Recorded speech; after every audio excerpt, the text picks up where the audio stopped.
wabarakatuh. Alhamdulillahilladzi arsala rasulahu bil huda wa dinil haq liyudhhirahu ala dini kullih wa kafa billahi syahida. Asyhadu an la ilaha illallah wahdahu la syarikalah wa asyhadu anna Muhammadan abduhu wa rasuluhu la nabiyya ba'dah. Permisa TVmu yang dimuliakan oleh Allah. Yang pertama dan yang utama, marilah kita panjatkan puji dan syukur kehadirat Allah Subhanahu wa ta'ala. Biqaulina alhamdulillahirabbil alamin.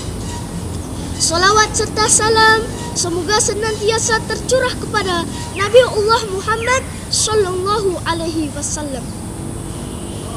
Pada kesempatan ini saya akan berpidato dengan tema penjaga Al-Quran. Al-Quran diturunkan kepada Rasulullah sallallahu alaihi wasallam selama 23 tahun masa kerasulan beliau. Malaikat Jibril menurunkan Al-Quran secara berangsur-angsur ke dalam hati Rasulullah dan beliau pun langsung memahaminya. Sebagaimana yang tertulis dalam Quran surat Al-Baqarah ayat 97. A'udzu billahi minasy syaithanir rajim. Bismillahirrahmanirrahim. Qul man kana aduwwan li Jibril fa innahu nazzala ala qablika biidhnillahi musaddiqan lima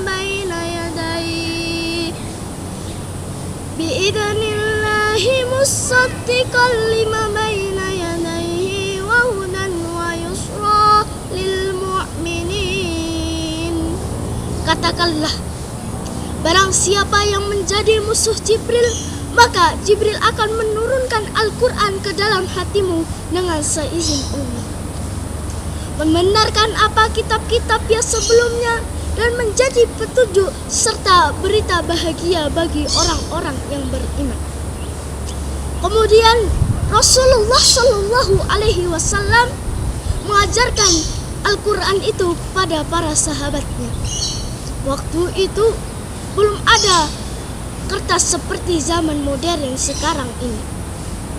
Jadi menuliskannya dengan pelepah daun-daun kering, batu, tulang dan lain-lain. Para sahabat menghafal dan mempelajari Al-Quran dengan ajaran yang terkandung, tidak hanya sekedar membaca. Pada saat Rasulullah Sallallahu Alaihi Wasallam wafat, banyak yang dialami oleh kaum muslimin. Dengan peperangan Yama'ah misalnya, banyak penghafal Al-Quran yang mati syahid.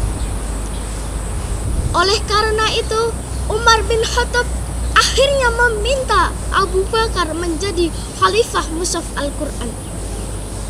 Pada saat itu, Abu Bakar menolak ajakan Umar bin Khattab.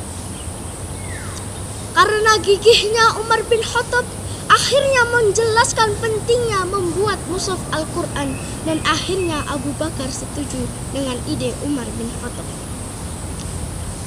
Abu Bakar menyuruh Zaid bin Harisah untuk melakukan tugas ini. Awalnya Zaid bin Harisah menolak karena tidak setuju dengan tugasnya. Pada suatu hari, akhirnya Zaid bin Harisah setuju dengan ajakan Abu Bakar dan mengumpulkan syafilah-syafilah yang ada di tangan para sahabat yang lain. Pada saat itu, zaman Utsman bin Affan, akhirnya mushaf Al-Quran selesai 5 buah.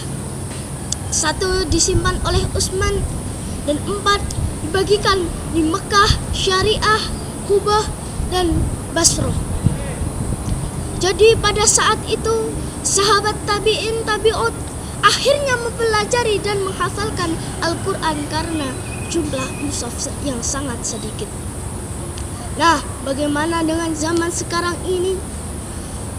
Bila kita perhatikan teman kita, keluarga kita, padahal kita sudah membuat presentasi oleh teman kita, tapi masih ada yang malas-malesan, malah mainan HP, malah itu mendapat dosa.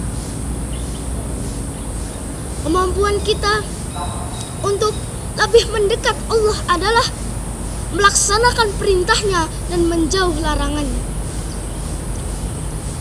Membaca Al-Quran dan menghafalkan Al-Quran tidak itu saja, karena harus mengetahui maknanya dari isi Al-Quran. Oleh karena itu, Al-Quran adalah pedoman hidup kita seumur hidup kita. Maka harus kita jaga dengan baik-baik.